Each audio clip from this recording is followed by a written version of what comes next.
Presiden PAS biadab kepada Yang di-Pertuan Agong. Presiden PAS Tan Sri Abdul Hadi Awang tiba-tiba melakukan sesuatu yang jarang-jarang dibuatnya di Dewan Rakyat. Adakah beliau bangun untuk menyampaikan ucapan terima kasih kepada Yang di-Pertuan Agong Al-Sultan Abdullah Riayatuddin Al-Mustafa Billah Shah sebagaimana ahli parlimen lain? Abdul Hadi dalam ucapannya berkata sekiranya pentadbiran PH runtuh lagi, bukan salah gabungan pembangkang. PRU 15, parti-parti komponen PS tidak mencukupi dan terpaksa menggabungkan semua parti kecil dan segala yang berpenyakit bagi mencukupkan jumlahnya. Dalam kerajaannya yang bergelora disaksikan oleh rakyat. Kalau jatuh lagi jangan salahkan kami. Bukan tebuk atap, tapi atapnya bocor, pintunya terbuka dan dindingnya pecah, kata Abdul Hadi.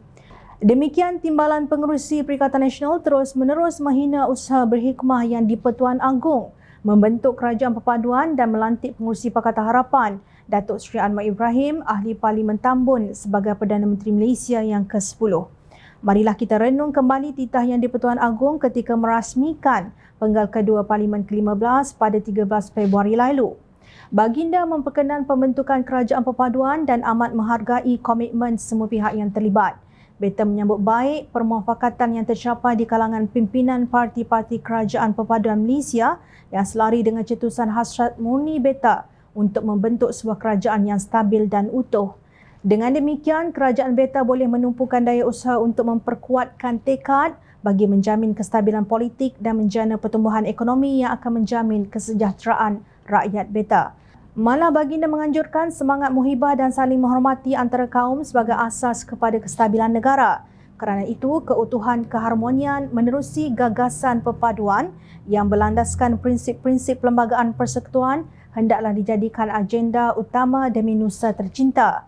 Bagi mencapai hasrat tersebut, beta telah membuka seluas-luasnya ruang kepada ahli-ahli yang berhormat untuk bermuafakat dan mencari kesepakatan atas prinsip perpaduan demi untuk masa hadapan negara. Titah baginda. Yang di-Pertuan Agong juga berharap Perdana Menteri yang ke-10 adalah yang terakhir buat baginda sebelum berangkat pulang ke negeri Pahang Darul Makmur. Baginda bertitah dengan tegas, ketepikan agenda politik sempit dan bersatu hati atas nama perpaduan. Kestabilan lanskap politik menerusi ikatan perpaduan dari ahli-ahli yang berhormat hendaklah dijadikan sebagai manifestasi dalam membentuk bangsa Malaysia dan era Malaysia baharu yang gemilang. Maknanya bukan Perikatan Nasional tidak diundang untuk sama-sama membentuk kerajaan perpaduan, tetapi kesombongan mereka sendiri yang menjadikan Bersatu dan PAS menjadi pembangkang hari ini. Mengulas mengenai ucapan Abdul Hadi, Pengarah Komunikasi Amanah Nasional, Khalid Abdul Samad berkata ahli parlimen pembangkang hanya bermain politik semata-mata, bukan berkhidmat untuk memulihkan negara.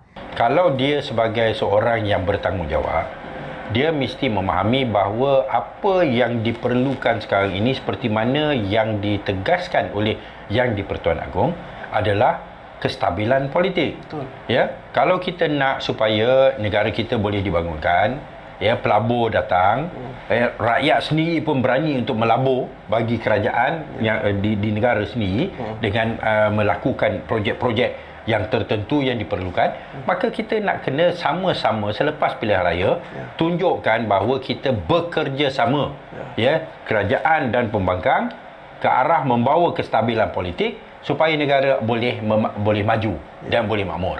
Dia tak faham dan tak bertanggungjawab.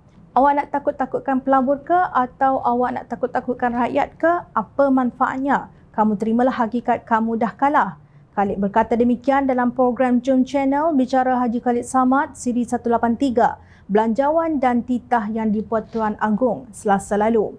Pembangkang kena memainkan peranan untuk membina, kata Khalid. Apa yang dititahkan oleh Yang di-Pertuan Agong amat jelas. Jom Channel petik pendirian Yang di-Pertuan Agong tentang perpaduan yang baginda sendiri gagaskan. Begini bunyinya, sesungguhnya perpaduan adalah penyatuan dalam perbezaan. Perpaduan adalah asas pembinaan kestabilan. Perpaduan adalah tiang kemakmuran. Perpaduan menyumbang kepada kemajuan. Perpaduan membawa kejayaan. Marilah kita sama-sama menghayati firman Allah Subhanahu Wa Taala dalam surah Al-Isra ayat 37 yang bermaksud, dan janganlah engkau berjalan di bumi dengan belagak sombong, kerana sesungguhnya engkau tidak akan dapat menembusi bumi dan engkau tidak akan dapat menyamai setinggi gunung ganang. Wallahu a'lam.